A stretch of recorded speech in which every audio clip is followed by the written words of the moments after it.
साथियों, सबसे पहले राष्ट्रीय मूल निवासी संघ के द्वारा महामानवों का सामायिक जन्मदिन 16 अप्रैल को मनाने का हम लोगों ने पिछले साल से शुरू किया था और पिछले साल शिवाजी पार्क बॉम्बे में इसका प्रारंभ किया गया था। इस साल महामानवों का सामायिक जन्मदिन राष्ट्रीय स्तर पर हम लोग अहमदाबाद में मना रहे हैं और अहमदाबाद में जो कार्यक्रम हो रहा है उस कार्यक्रम का मैं समापन करने जा रहा हूं। साथियों, ये जो महामानवों का सामायिक जन्मदिन है, ये सामायिक जन्मदिन के मौके पर एक विषय हम लोगों ने चर्चा के लिए लिया है और जिस विषय पर हम लोग आज चर्चा कर रहे हैं उस विषय पर दिसंबर अंत तक 15,000 मीटिंगों का सारे देश भर में आयोजन किया गया है और 15,000 मीटिंगों के द्वारा इस विषय पर देशव्यापी जनजागरण का, महाजागरण का ये अभियान चलाया जाएगा, जिसके अंतर्गत 15,000 मीटिंगों का देश भर में कार्यक्रम होगा। इसके लिए जो विषय रखा गया है वो विषय है शासक जातियों का एलपीजी का दूसरा चरण, एसीजेड अर्थात स्पेशल इकोनॉमिक जोन, उच्च शिक्षा एवं व्यावसायिक शिक्षा का निजीकरण और रिटेल मार्केट का निजी हाथों में केंद्रीकरण अर्थात उसका ग्लोबल मार्केट में रूपांतरण, मूल निवासी बहुजनों के संवैधानिक अधिकारों से वंचित करके गुलाम बनाने का षड्यंत्रकारी अभियान है। ये विषय आज राष्ट्रीय मूल निवासी संघ द्वारा इस पर चर्चा की जा रही है। इस विषय का मैं अभी समापन करने जा रहा हूं। साथियों, ये जो विषय है एलपीजी का दूसरा चरण, इसके बारे में हम लोगों को जानना समझना, मूल निवासी बहुजनों को जानना समझना बहुत जरूरी है। एलपीजी जो शब्द है उसका लॉन्ग फॉर्म है L for liberalisation, P for privatisation, G for globalisation. इसके हिंदी में अनुवाद होता है उदारीकरण, निजीकरण और भूमंडलीकरण। ये जो उदारीकरण, निजीकरण, भूमंडलीकरण का कार्यक्रम है, यह कार्यक्रम शुरू होकर यह कार्यक्रम 90 में कांग्रेस के द्वारा शुरू किया गया और कांग्रेस इस बात का श्रेय भी लेती है कि लिबरलाइजेशन, प्राइवेटाइजेशन एंड ग्लोबलाइजेशन का कार्यक्रम कांग्रेस ने शुरू किया। हम भी कांग्रेस को इसका श्रेय देना चाहते हैं। वो बीजेपी के साथ मिलकर उन्होंने लिबरलाइजेशन, प्राइवेटाइजेशन, ग्लोबलाइजेशन का कार्यक्रम शुरू किया और ये जो कार्यक्रम उन्होंने शुरू किया, लिबरलाइजेशन, प्राइवेटाइजेशन, ग्लोबलाइजेशन का, ये 90 में शुरू किया। उस समय नरसिंह राव प्रधानमंत्री थे और मनमोहन सिंह उस समय देश के अर्थ मंत्री थे। आज जो उस समय अर्थ मंत्री थे वो आज देश के प्रधानमंत्री है।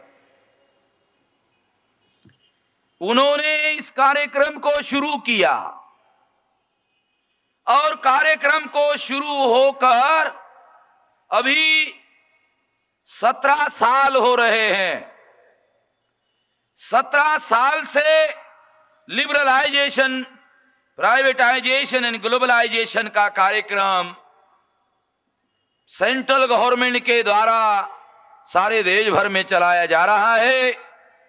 अभी देश के सारे राज्य, सारे स्टेट भी इस कार्यक्रम को लागू करने के कार्यक्रम के लिए उत्साहित है, अति उत्साहित है। इसलिए अब ये कार्यक्रम केवल कांग्रेस का कार्यक्रम नहीं रहा, ये बीजेपी का भी कार्यक्रम हो गया है। कांग्रेस और बीजेपी के साथ मिलकर अभी कम्युनिस्ट पार्टी के लोग भी इस लिबरलाइजेशन, प्राइवेटाइजेशन, ग्लोबलाइजेशन के काम को लागू करने के काम में पहल कर रहे हैं, कोशिश कर रहे हैं। तो ये 17 साल से ये कार्यक्रम सारे देश भर में लागू है।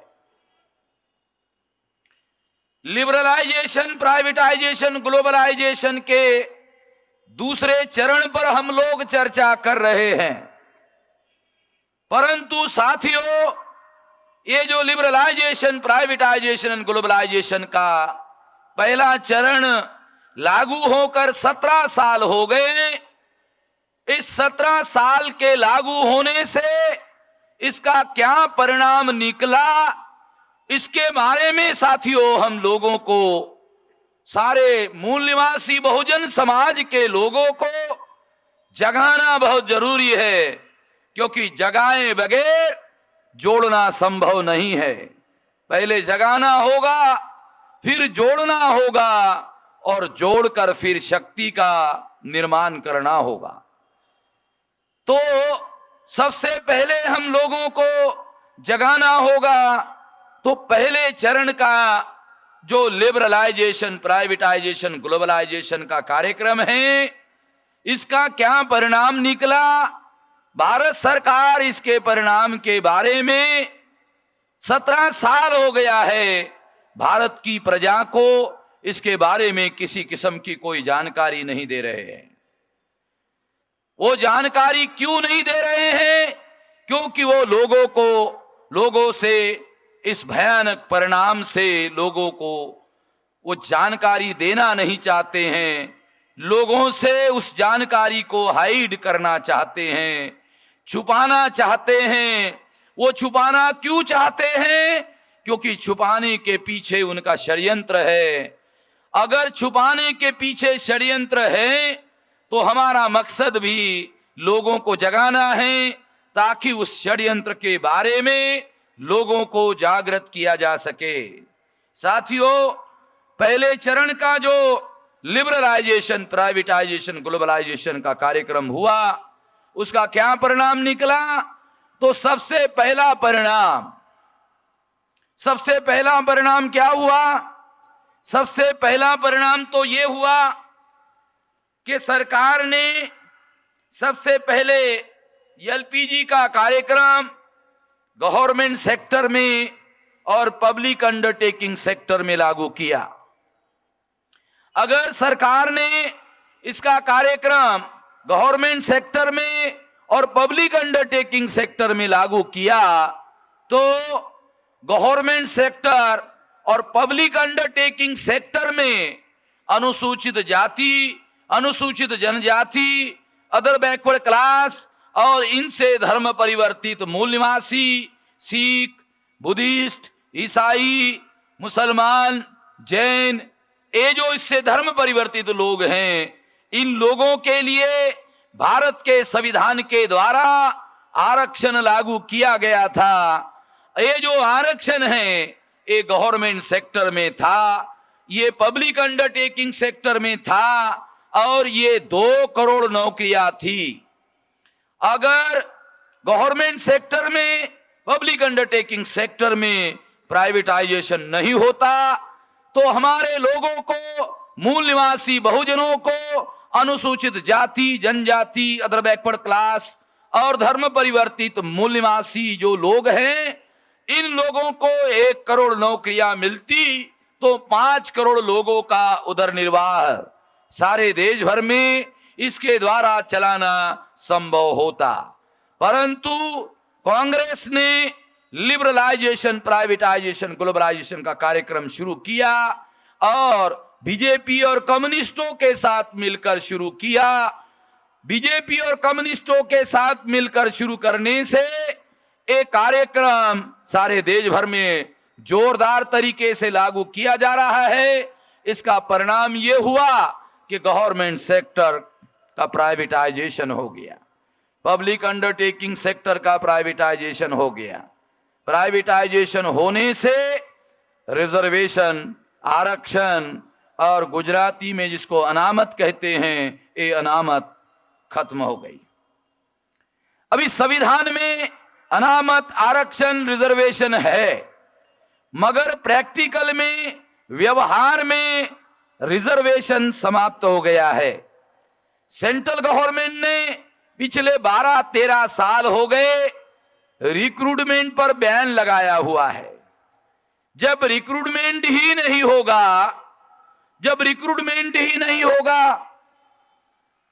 रिक्रूटमेंट होगा तो आरक्षण होगा, रिक्रूटमेंट नहीं होगा तो आरक्षण नहीं होगा। इसका मतलब है रिक्रूटमेंट पर बैन लगाने का मतलब है आरक्षण पर उन्होंने बैन लगाया। आरक्षण पर बैन लगाया तो इस तरह से हमारा आरक्षण कांग्रेस ने, बीजेपी ने, कम्युनिस्टों ने मिलकर साजिश करके समाप्त कर दिया। हमारे लोगों को 17 साल हो गए, इसकी कोई जानकारी ही नहीं है, इसकी कोई खबर ही नहीं है। हमारे जो पढ़े लिखे लोग हैं, जो खबर पढ़ते हैं, उनको खबर नहीं है। जो खबर सुनते हैं टीवी में, उनको खबर नहीं है। जिनको बाखबर होना चाहिए वो बेखबर है, मालूम ही नहीं है। हमारे पढ़े लिखे लोग, अनपढ़ों को तो पता ही नहीं है, और जो पढ़े लिखे लोग जो खबर सुनते हैं, खबर पढ़ते हैं, उनको खबर ही नहीं है। वो लोग सोए हुए हैं। रामायण में कुंभकर्ण 6 महीने सोता था तो दुनिया में कुंभकर्ण की बदनामी की गई कि 6 महीने सोता था। हमारे लोग, पढ़े लिखे लोग, अभी आरक्षण खत्म होने का कार्यक्रम चालू होकर 17 साल हो गए। 17 साल से हमारे लोग सोए हुए हैं। 6 महीने कुंभकर्ण सोया तो दुनिया में कुंभकर्ण की बदनामी की गई। हमारे लोग कुंभकर्ण के भी बाप है, बाप नहीं दादा है, दादा नहीं परदादा है। ये 17 साल से सोए हुए हैं, ये इतने महान है। माए जानकारी नहीं है। अरे इन लोगों को खुद जानकारी नहीं है तो ये दूसरे लोगों को, अपने भाइयों को, अपने बंधुओं को कहां से जानकारी देंगे? अपने लोगों को जगाने का काम कहां से करेंगे जब इनको खुद ही जानकारी नहीं है? आरक्षण का हमारा पहला चरण जो था, लिबरलाइजेशन, प्राइवेटाइजेशन, ग्लोबलाइजेशन का पहला चरण, पहले चरण का परिणाम, पहला परिणाम आरक्षण खत्म हो गया। आरक्षण खत्म होने का परिणाम क्या हुआ? गांव गांव में जो लोग अपने बेटे बेटियों को अपना पेट काटकर पढ़ाते थे, प्रेरणा थी पढ़ने लिखने से नौकरी मिलेगी, आरक्षण है तो नौकरी मिलेगी, प्रेरणा थी। अब आरक्षण खत्म होने का परिणाम निकला तो लोगों को अब पता गांवों में चल रहा है कि पढ़ने लिखने से अब नौकरी मिलने वाली नहीं है। जब पढ़ने लिखने से नौकरी नहीं मिलेगी तो क्या होगा?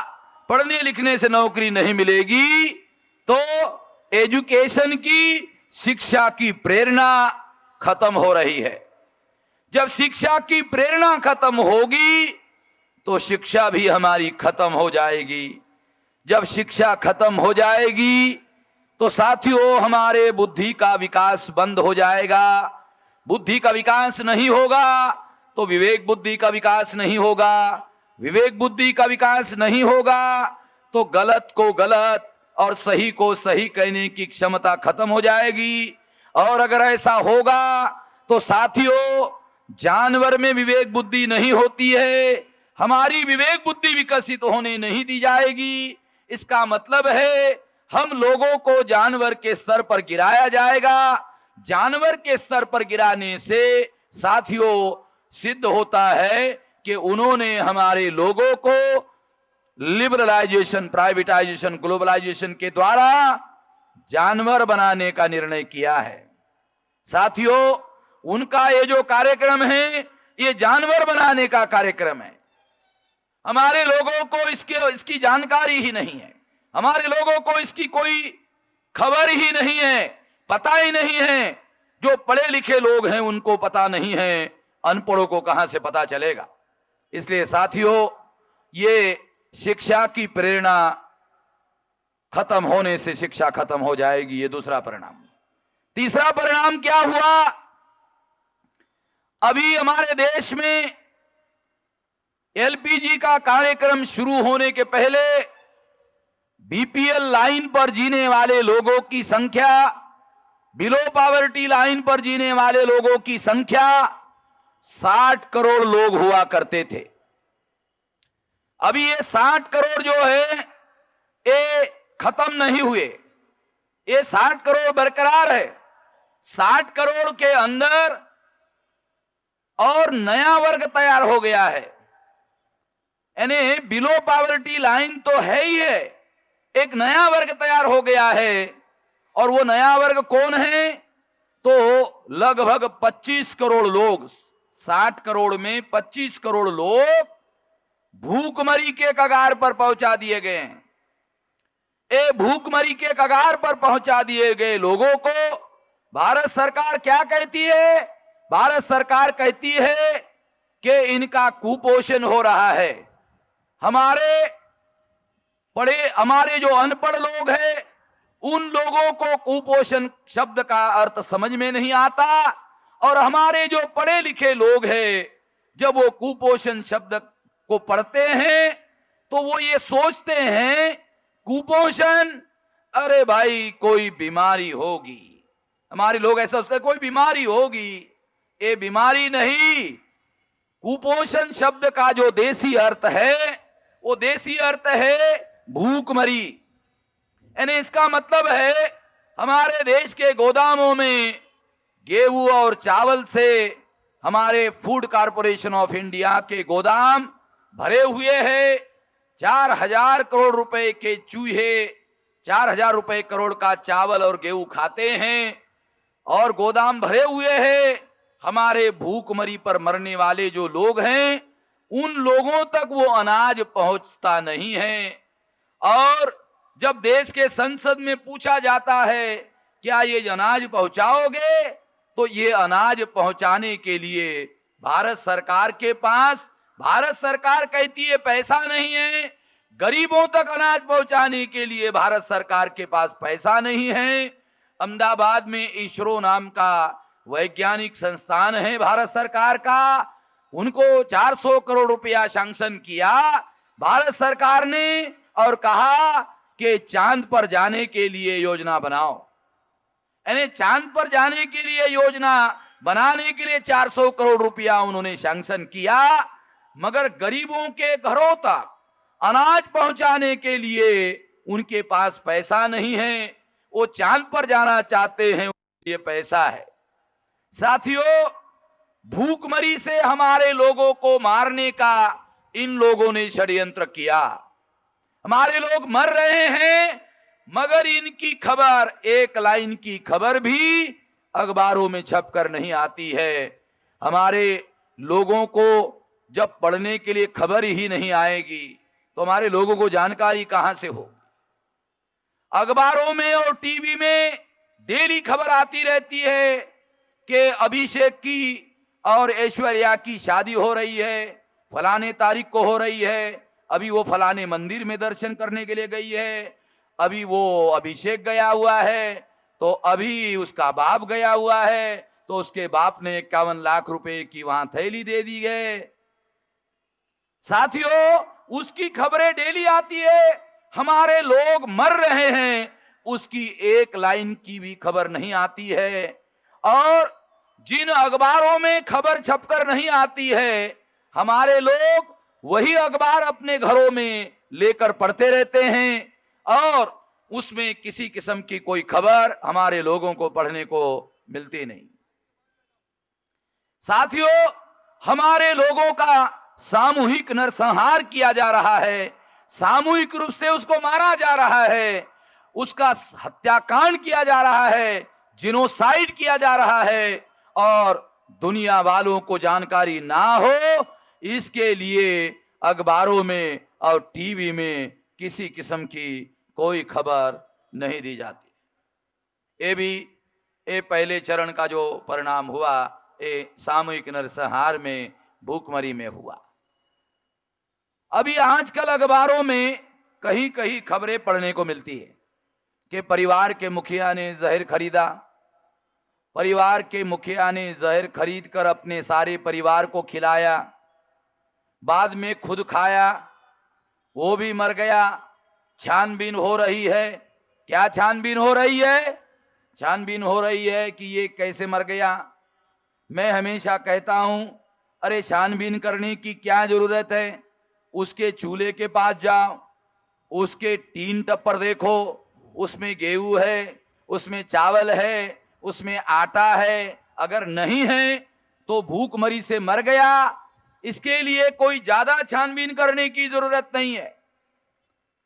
तो ये सारा सामूहिक रूप से हमारे लोग मर रहे हैं, और जब परिवार का मुखिया जहर देकर मारता है तो हमारे जो लोग हैं, हमारा जो मूल निवासी बहुजन है, वो क्या सोचता है? वो सोचता है अरे उसके नसीब में ही होगा।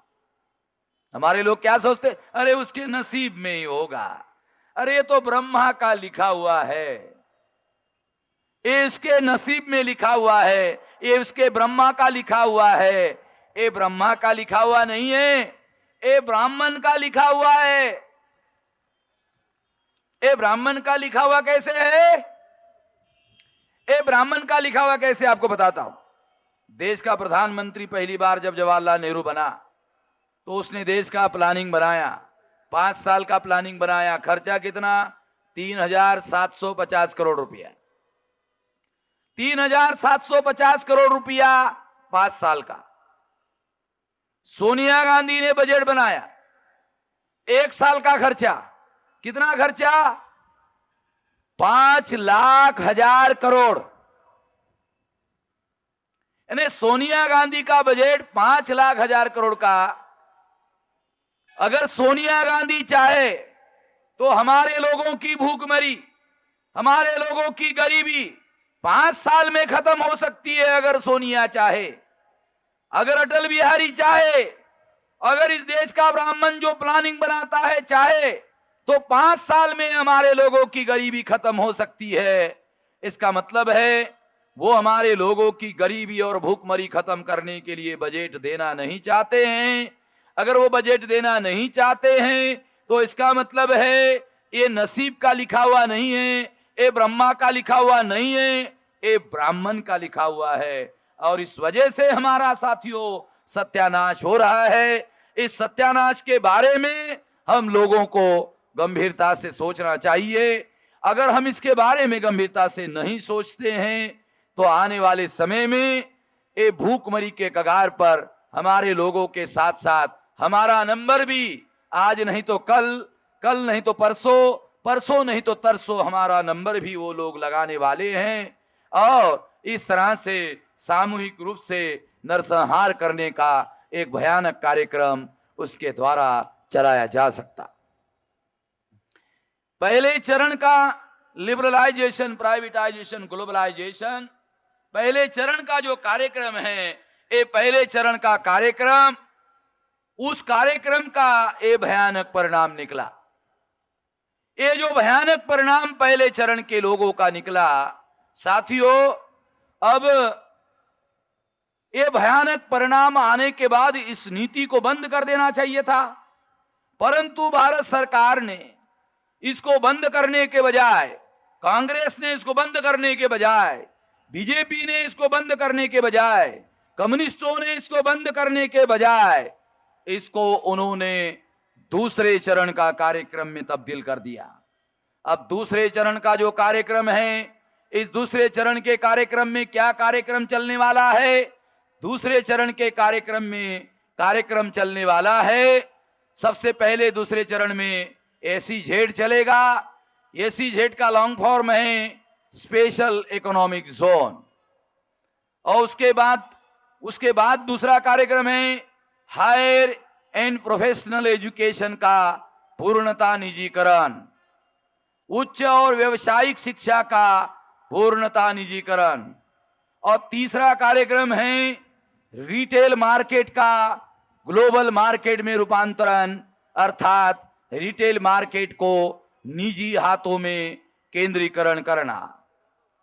ये जो 3 बड़े बड़े कार्यक्रम दूसरे चरण में शुरू होने जा रहे हैं, ये कार्यक्रम पहले कार्यक्रम से भी ज्यादा भयानक कार्यक्रम है। जो पहला कार्यक्रम है LPG का, पहला चरण है LPG का, उससे भी ज्यादा भयानक कार्यक्रम ये दूसरे चरण का कार्यक्रम चल रहा है। ये कार्यक्रम बहुत बड़े पैमाने पर देश भर में लागू किया गया है। तो इसके बारे में ये जो SEZ है, ये SEZ का जो कानून केंद्र सरकार ने बनाया, आपको सुनकर आश्चर्य लगेगा।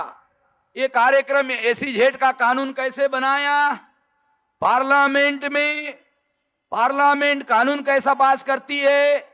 राज्यसभा में रखती है, लोकसभा में रखती है, राज्यसभा में डिस्कशन होता है, लोकसभा में डिस्कशन होता है, डिस्कशन होने के बाद उसको पारित किया जाता है, उसके बाद राष्ट्रपति के पास जाता है, राष्ट्रपति मान्यता देता है, गैजेट में पब्लिश करता है, उसके बाद कानून लागू होता है।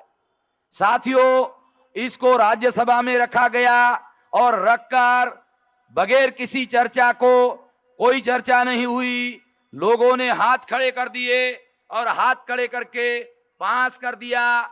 लोकसभा में रखा, कोई चर्चा नहीं हुई, कोई डिस्कशन नहीं हुआ, पास कर दिया गया।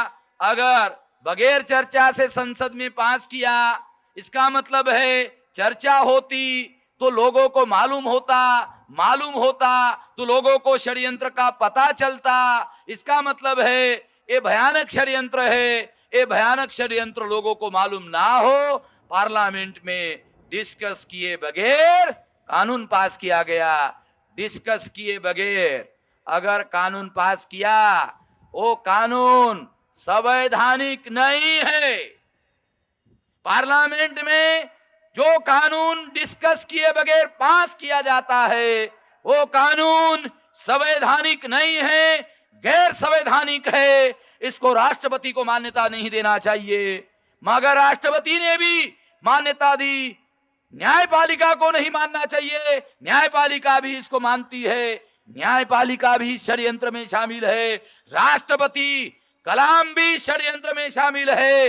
ये बात साथियों हम लोगों को ध्यान रखना होगा। कलाम को लोग कहते बड़ा राष्ट्रवादी है। क्या राष्ट्रवादी है? कौन कहता है राष्ट्रवादी है? बेवकूफ तो है नहीं, वो गधा तो नहीं है, ना समझदार तो नहीं है, समझता नहीं है, ऐसी बात नहीं है। दुनिया वाले कहते बहुत समझदार है। कहां गई समझदारी उसकी? पार्लियामेंट में बगैर पास किया हुआ संविधान कानून जो है उस पर साइन करता है। अगर राष्ट्रपति बिल लौटा देता, पार्लियामेंट को कहता इस पर डिस्कस किया जाए, इस पर डिबेट किया जाए, और डिबेट करने के बाद मेरे पास लौटाया जाए, मेरे पास भेजा जाए, अगर राष्ट्रपति ऐसा करता, राष्ट्रपति के पास संविधान ने लौटाने का अधिकार दिया हुआ, मगर राष्ट्रपति ने ऐसा नहीं किया। करना चाहिए था। मेरे जैसे साधारण बुद्धि के आदमी को जो बात समझ में आती है, राष्ट्रपति को समझ में नहीं आती। राष्ट्रपति को भी समझ में आती है, मगर वो सब सारे के सारे एक ही चट्टे के बट्टे लोग हैं, एक थैली के चट्टे हैं, और उसमें ये सारे के सारे लोग षड्यंत्र में शामिल है। इसलिए साथियों, ये जो एसीजेड का कार्यक्रम है, एसीजेड के कानून में क्या लिखा हुआ है? कानून में लिखा हुआ है, क्या लिखा हुआ है? लिखा हुआ है कि एसीजेड करने के लिए मिनिमम 2000 हेक्टर जमीन, कोई भी एसीजेड शुरू करना है तो एसीजेड शुरू करने के लिए मिनिमम 2000 हेक्टर जमीन होनी चाहिए।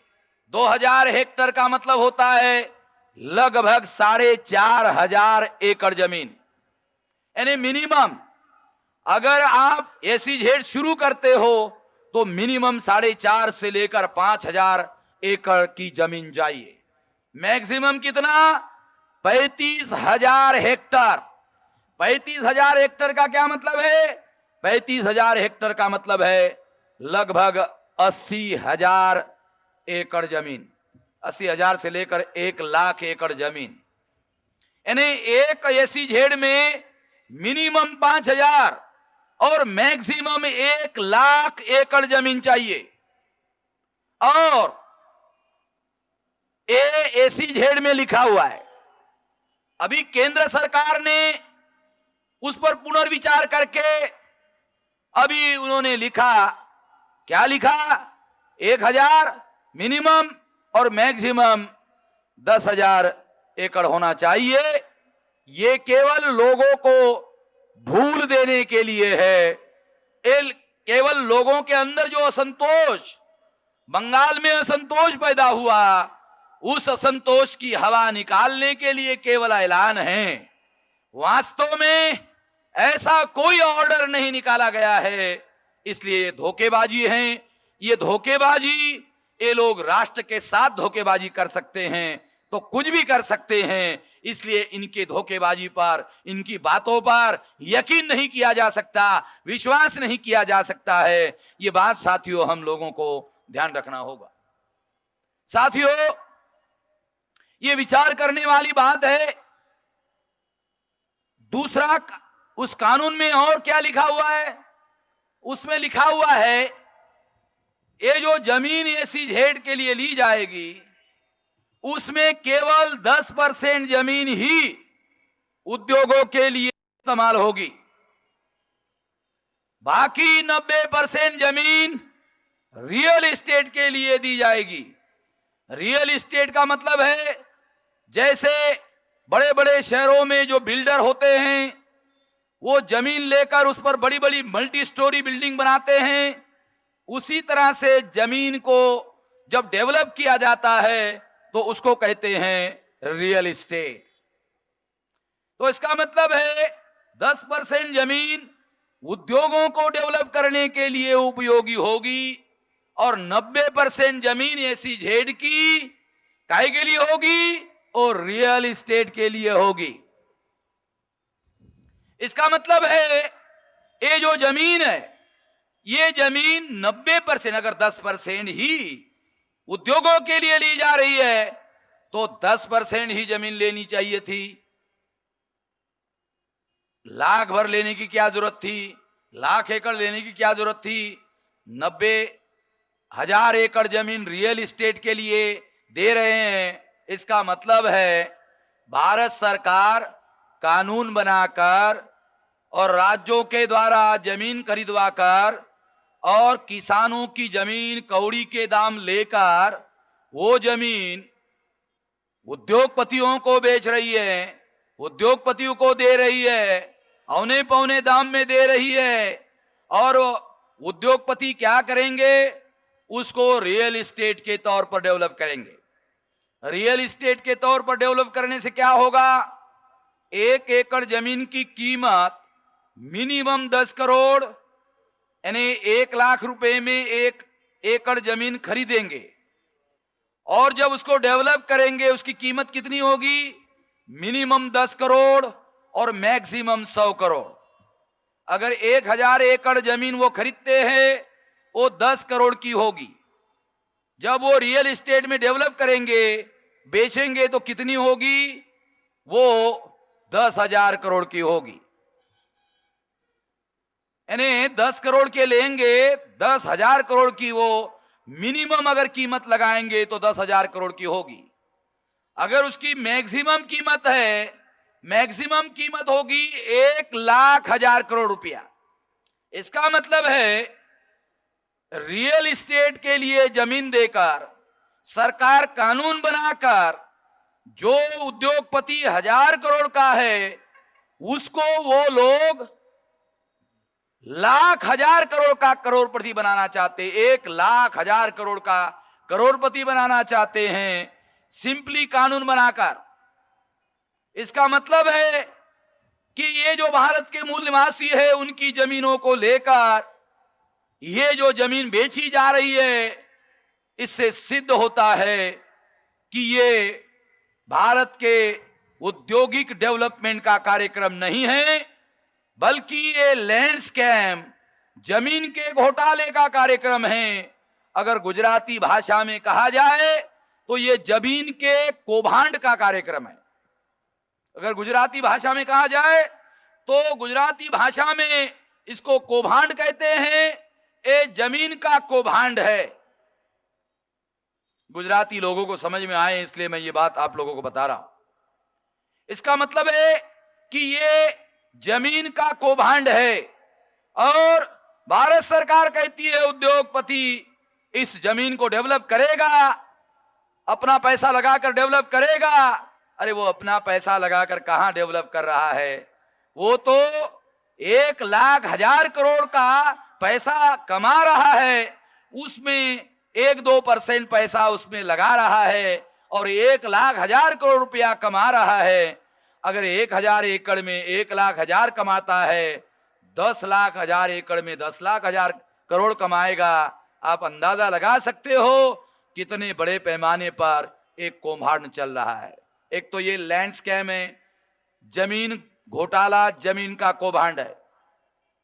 दूसरा क्या है कि 1 साल में इसके लिए भारत सरकार 2,00,000 करोड़ रुपए का टैक्स माफ कर रहे हैं। इसमें कस्टम का टैक्स नहीं होगा, इसमें प्रोडक्शन का टैक्स नहीं होगा, इसमें सेल टैक्स नहीं होगा, इसमें आने के लिए टैक्स नहीं होगा, इसमें जाने के लिए टैक्स नहीं होगा। ये सारा माल विदेश में जाएगा, विदेश से जो कच्चा माल आएगा उसके ऊपर टैक्स नहीं, विदेश में जाएगा कस्टम का टैक्स नहीं, प्रोडक्शन का टैक्स नहीं। 2,00,000 करोड़ का 1 साल में टैक्स माफ होगा। अगर 1 साल में 2,00,000 करोड़ का टैक्स माफ होगा, 15 साल टैक्स माफ होगा। 15 × 2 बराबर 30,00,000 करोड़ का टैक्स माफ कानून बनाकर लिया जा रहा है। कानून बनाकर उद्योगपति के जेब में डाला जा रहा है, अंबानी, बिरला, टाटा के जेब में डाला जा रहा है। और ये लोग कहते हैं टाटा, बिरला, अंबानी ये दुनिया के महान उद्योगपति है। अरे ये कैसे महान हैं? भारत की संपत्ति लूट कर महान बन रहे हैं और कहते हैं महान है। हमारे लोगों को कहते हैं मेरिट नहीं है।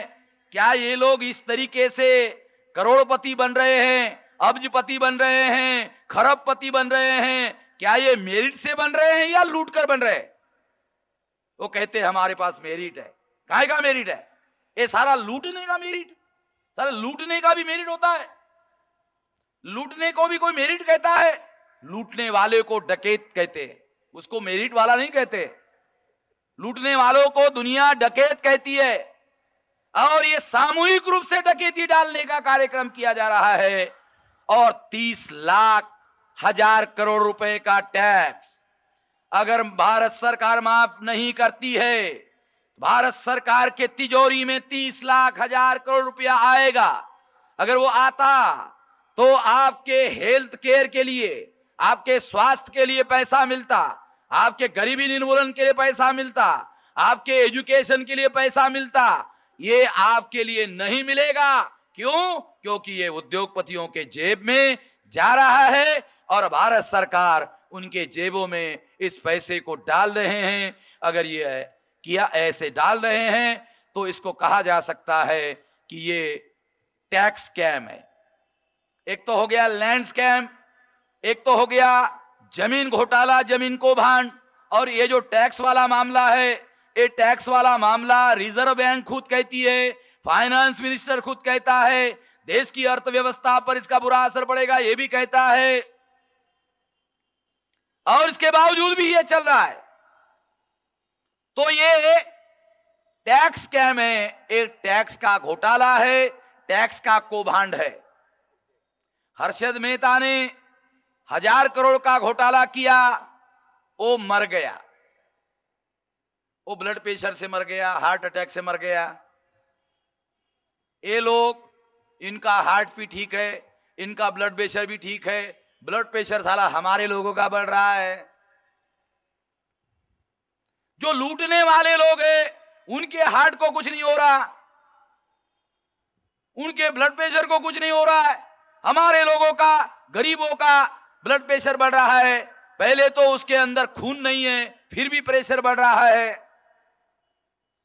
ये सारा षड्यंत्र योजनाबद्ध तरीके से षड्यंत्र किया जा रहा है। एसीजेड के द्वारा ये भयानक षड्यंत्र किया जाएगा। एसीजेड के कानून में और एक बात लिखी है। क्या लिखी है? लिखा है उस कानून में अंदर लिखा हुआ है। क्या लिखा हुआ है?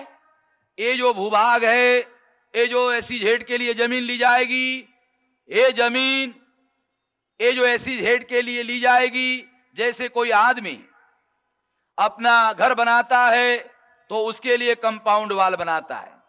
जब अंबानी, टाटा, बिरला 35,000 या 1 लाख एकड़ जमीन खरीदेगा तो इसको वो कंपाउंड बनाएगा। कंपाउंड के अंदर जो जमीन होगी उसके लिए एसीजेड के कानून में लिखा हुआ है फॉरेन टेरिटरी। अंग्रेजी में लिखा हुआ है फॉरेन टेरिटरी। फॉरेन टेरिटरी का शब्द का हिंदी अनुवाद क्या होता है? फॉरेन टेरिटरी शब्द का अर्थ होता है विदेशी भूभाग। अब ये शब्द उस कानून में उन्होंने क्यों लिखा होगा, थोड़ा सा विचार करते हैं। क्यों लिखा होगा आपको समझने के लिए बताता हूं। क्या भारत का संविधान बांग्लादेश में लागू होता है?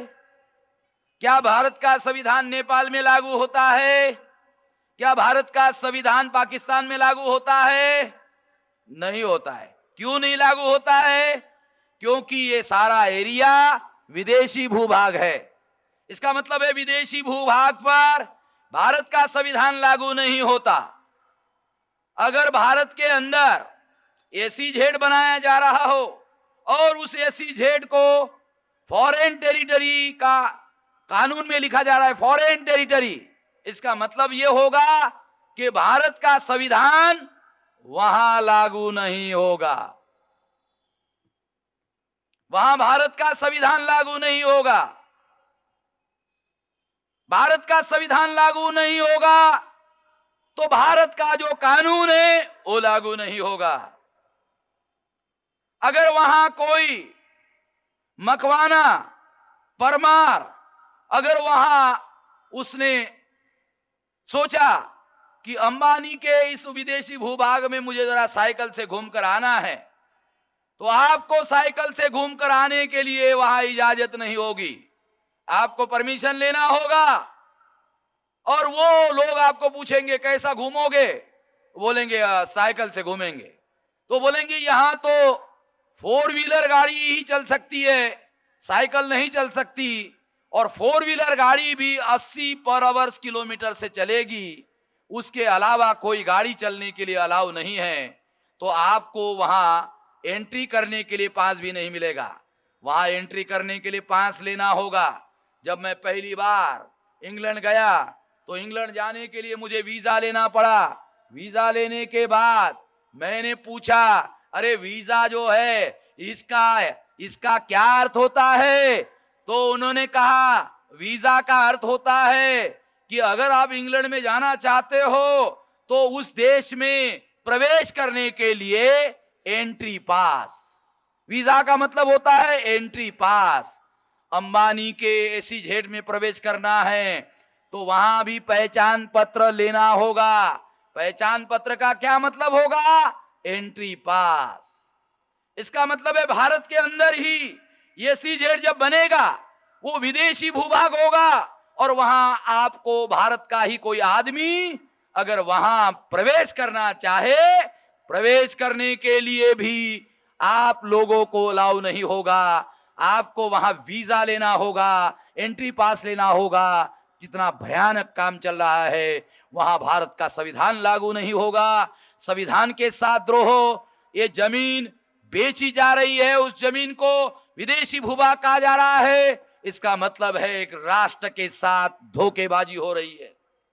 राष्ट्रद्रोह करने का काम, संविधान द्रोह करने का काम, संविधान लागू नहीं होगा, संविधान का फंडामेंटल राइट लागू नहीं होगा। जब संविधान का फंडामेंटल राइट लागू नहीं होगा तो जिसको फंडामेंटल राइट नहीं होते हैं वो गुलाम होते हैं, और जो गुलाम होते हैं उनको फंडामेंटल राइट नहीं होते हैं। इसका मतलब ये होगा एसीजेड के अंदर रहने वाले जो हमारे लोग हैं वो लोग गुलाम बनाए जाएंगे, और उन लोगों को किसी किस्म का कोई अधिकार नहीं होगा। अगर वो सुप्रीम कोर्ट में जाना चाहे, अगर वो हाई कोर्ट में जाना चाहे, तो अंबानी का, टाटा का, बिरला का वकील सुप्रीम कोर्ट में जाएगा और उधर क्या कहेगा? उधर कहेगा मेलॉर्ड ये आपके ज्यूरिडिक्शन में नहीं आता है, ये अंबानी प्रदेश है, ये टाटा प्रदेश है, ये महिंद्रा प्रदेश है, और यहां कानून में लिखा है फॉरेन टेरिटरी। भारत का संविधान विदेशी भूभाग पर लागू नहीं होता। इसका मतलब है कि ये जो केस आपके पास आई है, ये केस उस एरिया से आई है जिस एरिया में भारत का संविधान लागू नहीं है। इसका मतलब है ये आपके ज्यूरिडिक्शन के बाहर है, आपके ज्यूरिडिक्शन में ही नहीं है, और इस तरह से वो सारा मामला रिजेक्ट हो जाएगा। यानी सुप्रीम कोर्ट उस पर सुनवाई नहीं करेगा, हाई कोर्ट उस पर सुनवाई नहीं करेगा। क्या बोलेगा? ये ज्यूरिडिक्शन में नहीं है, सिंपली ज्यूरिडिक्शन में नहीं है। जो वकील है वो मेरी बात समझता होगा, क्योंकि मैंने कोर्ट में 10 साल हमने कोर्ट में केसेस लड़े, तो सबसे पहले वकील क्या कहता है? वो जज को क्या कहता है? मेलॉर्ड ये ज्यूरिडिक्शन में नहीं आता है, ये वडोदरा कोर्ट का केस है, ये अहमदाबाद के एरिया में नहीं आता है, इसका ज्यूरिडिक्शन वडोदरा है, और ये कोर्ट अहमदाबाद का है। ये वडोदरा का केस अहमदाबाद में, ये ज्यूरिडिक्शन नहीं है। ये कानून, ये संवैधानिक मुद्दा है, बहुत लोगों को समझ में नहीं आता। वकील जो है उसको ये समझ में आएगा। ये जब फॉरेन टेरिटरी, जिस ब्राह्मण ने ड्राफ्ट तैयार किया होगा, जिस ब्राह्मण ने ड्राफ्ट लिखा होगा, तो लिखते वक्त उसके दिमाग में होगा कि ये सुप्रीम कोर्ट में चैलेंज होगा, चैलेंज होगा तो कैसे इसको खत्म करे। खत्म करने के लिए फॉरेन टेरिटरी शब्द लिखा, खत्म करने के लिए कि इसमें संविधान भारत का लागू ही नहीं होगा। आप थोड़ा अंदाजा लगाओ, अगर धीरे धीरे धीरे धीरे धीरे धीरे भारत की सारी जमीन अगर एसीजेड में चली गई, और एसीजेड में जाने के बाद भारत का सारा भूभाग विदेशी भूभाग हो जाएगा। और सारा भूभाग जब विदेशी भूभाग हो जाएगा तो आप पूछोगे भारत कहां है? आप लोग पूछेंगे भारत कहां है? अरे तो सारा का सारा विदेशी भूभाग हो गया भाई। क्या भारत के संसद को ऐसा कोई कानून बनाने का अधिकार है? बिल्कुल नहीं है। भारत के संविधान में लिखा है भारत एक सॉवरेन कंट्री है, सार्वभौम राष्ट्र है, उसके अंदर nation with in a nation बिल्कुल निर्माण करना संभव नहीं है। मगर ये इतना भयानक काम एसीजेड के नाम पर किया जा रहा है, इतना भयानक, इतना षड्यंत्रकारी, आप इमेजिन भी नहीं कर सकते हो, आप कल्पना भी नहीं कर सकते हो, इतना भयानक काम हो रहा है। और आखिरी और प्रोविजन है, और प्रोविजन क्या है कि अगर कोई उद्योगपति, कोई देशी उद्योगपति, कोई विदेशी उद्योगपति एसीजेड में पैसा लगाएगा, अगर एसीजेड में उसका दिवाला निकल गया, अगर उसने विदेशी संस्थाओं से कर्जा लिया, तो वो कर्जा देने की उसकी जिम्मेवारी नहीं होगी, उसकी जिम्मेवारी भारत सरकार की होगी। क्या आप अंदाजा लगा सकते हो? यानी देशी या विदेशी उद्योगपति वहां एसीजेड शुरू करेगा, प्लान बनाकर दिवाला निकाल देगा, पैसा सारा का सारा लेके जाएगा, प्लान बनाकर दिवाला घोषित करेगा, उसका जो कर्जा लिया हुआ संस्थाओं का वो कर्जा क्या करेगा? भारत सरकार फेडेगा। भारत सरकार कहां से देगा? हम भारत सरकार को टैक्स देंगे, भारत सरकार उसका पैसा देगा। इसका मतलब है भारत की सारी सरकार ये सारे षड्यंत्र में शामिल है। हमारा एमएलए षड्यंत्र में शामिल, हमारा एमपी षड्यंत्र में शामिल, ये सारे बिके हुए लोग, एक खरीदे हुए लोग, एक जर खरीद गुलाम, जिसको आप एमएलए कहते हो, जिसको आप एमपी कहते हो, जिसको आप मुख्यमंत्री कहते हो, जिसको आप मंत्री कहते हो, ये सब सारे के सारे जर खरीद गुलाम है। यानी संविधान फंडामेंटल लॉ के खिलाफ, कानून के खिलाफ सारा का सारा मामला चल रहा है। अगर ये संविधान के खिलाफ नहीं था तो संसद में बहस क्यों नहीं करवाई, संसद में चर्चा क्यों नहीं करवाई?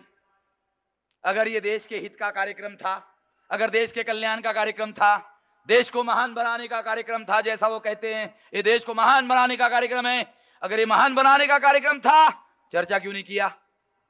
चर्चा करते पता चलता, इसका मतलब चर्चा नहीं किया। चर्चा क्यों नहीं किया? हाइड करना चाहते हैं, छुपाना चाहते हैं। छुपाना क्यों चाहते हैं? षड्यंत्र होगा। ये सारा का सारा भयानक काम चल रहा है। संविधान लागू नहीं होगा, लेबर लॉ लागू, संविधान लागू नहीं होगा तो लेबर लॉ तो छोटा चीज है भाई। संविधान ही लागू नहीं होगा, लेबर लॉ लागू नहीं होगा। वहां काम करने वाले लोगों को 16 घंटे काम करना होगा, 8 घंटे की सैलरी मिलेगी। हमारे लोगों को तो यह भी समझ में नहीं आता नौकरी किसको कहते हैं और गुलामी किसको कहते हैं। अगर 16 घंटे काम करते हो, 8 घंटे की सैलरी मिलती है तो इसको कहते हैं गुलामी। अगर 8 घंटे काम करते हो, 8 घंटे की सैलरी मिलती है तो इसको कहते हैं नौकरी। अगर 16 घंटे काम करते हो, 8 घंटे की सैलरी मिलती है तो इसको कहते हैं गुलामी। हमारे लोगों को तो नौकरी और गुलामी का भी फर्क समझ में नहीं आता कि नौकरी किसको कहते हैं और गुलामी किसको कहते हैं। हमारे लोगों को समझ में ही नहीं आता। साथियों, ये सारा का सारा भयानक काम, लेबर लॉ लागू नहीं होगा। यानी लेबर लॉ, हमारा सारा समाज, मूल निवासी समाज, मूल निवासी बहुजन समाज लेबर है। शेड्यूल कास्ट लेबर है, शेड्यूल ट्राइब लेबर है, अदर बैकवर्ड कास्ट लेबर है, जो किसान है वो अपनी जमीन पर लेबर है, धर्म परिवर्तित मूल निवासी भी लेबर है, शारीरिक श्रम करता है। तो इस तरह से एसीजेड का जो कार्यक्रम है, एसीजेड का कार्यक्रम भारत को, भारत के मूल निवासियों को गुलाम ही नहीं, भयानक रूप से गुलाम बनाने का षड्यंत्रकारी अभियान है। ये हो गया एसीजेड।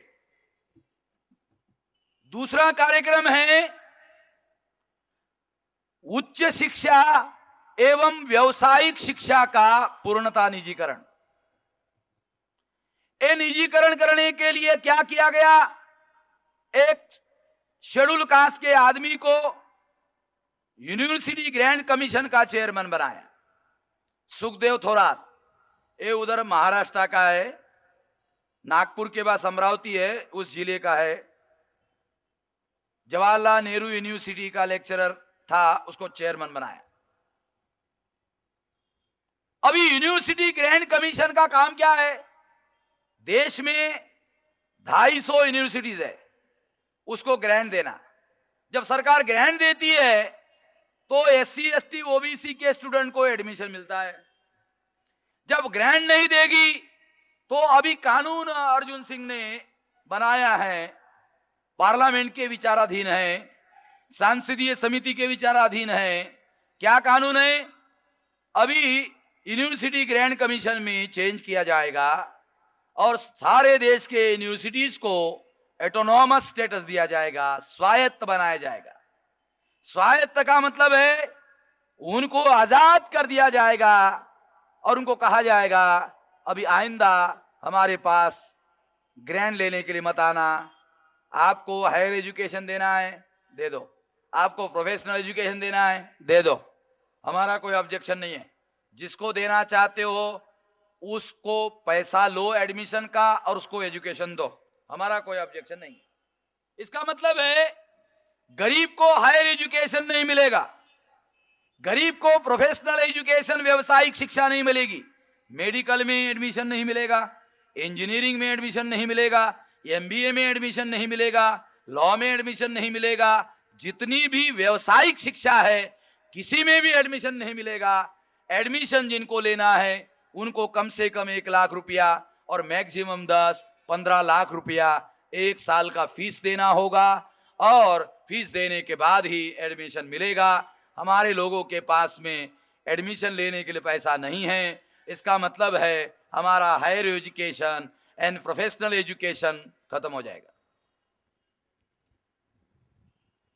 अब हमारे लोगों को उन्होंने शिक्षा देने का निर्णय किया।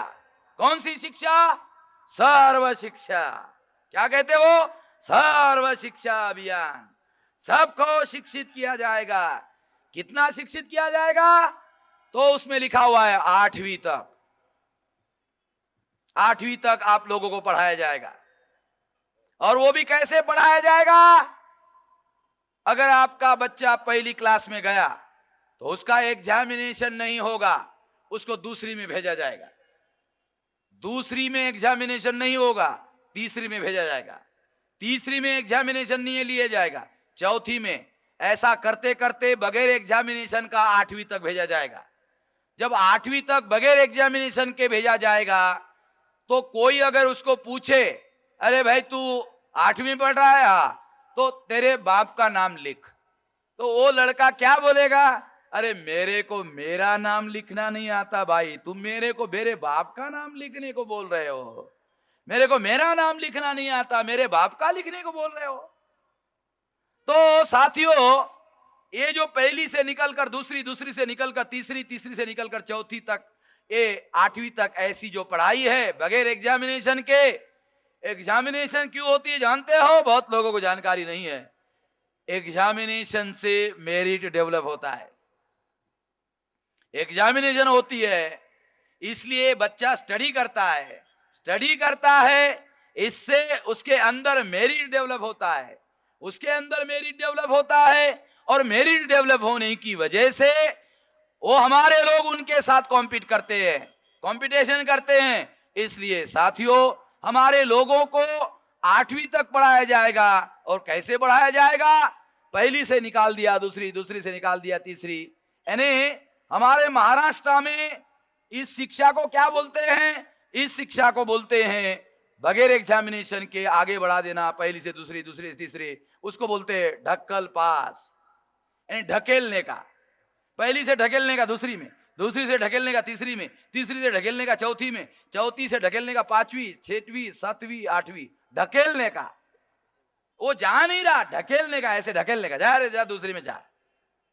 तो ये जो सारा कार्यक्रम चल रहा है, ये सारा का सारा कार्यक्रम, हमारा हायर एजुकेशन खत्म, हमारा प्रोफेशनल एजुकेशन खत्म, और इस तरह से जब हायर एजुकेशन खत्म हो जाएगा, प्रोफेशनल एजुकेशन खत्म हो जाएगा, तो हमारे बुद्धि का विकास नहीं होगा, विवेक बुद्धि का विकास नहीं होगा, गलत सही का जजमेंट नहीं होगा, तर्क करने की योग्यता नहीं होगी, दलील करने की योग्यता नहीं होगी, कंपेयर करने की योग्यता नहीं होगी, तुलना करने की योग्यता नहीं होगी, कंक्लूजन ड्रॉ करने का नहीं योग्यता नहीं होगी, राय बनाने की योग्यता नहीं होगी, ओपिनियन बनाने की योग्यता नहीं होगी, डिसीजन बनाने की योग्यता नहीं होगी।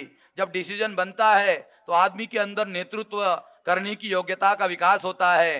तो नेतृत्व करने की योग्यता का जब विकास होता है तो आदमी अपना तो विकास करता ही करता है, अपने समूह का, अपने लोगों का भी विकास करता है। इस तरह से साथियों, वो लोग आप लोगों को भेड़ बकरियों के क्राउड में तब्दील करना चाहते हैं।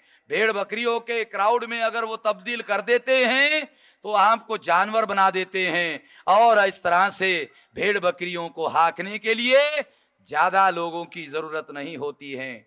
आप लोगों ने मालधारी लोगों को देखा होगा, आप लोगों ने रबाड़ी भरवाड़ों को देखा होगा। रबाड़ी भरवाड़ों को, इधर मैं एक बार मेहसाना गया तो मेहसाना में एक रबाड़ी लोगों को, वो एक कांस्टेबल ने एक जीप को पकड़ा, ड्राइवर को पकड़ लिया और पकड़कर वो पुलिस स्टेशन लेके गया। पुलिस स्टेशन लेके जाकर वो उसको बोल रहा है, इंस्पेक्टर को, कांस्टेबल क्या बोल रहा है कि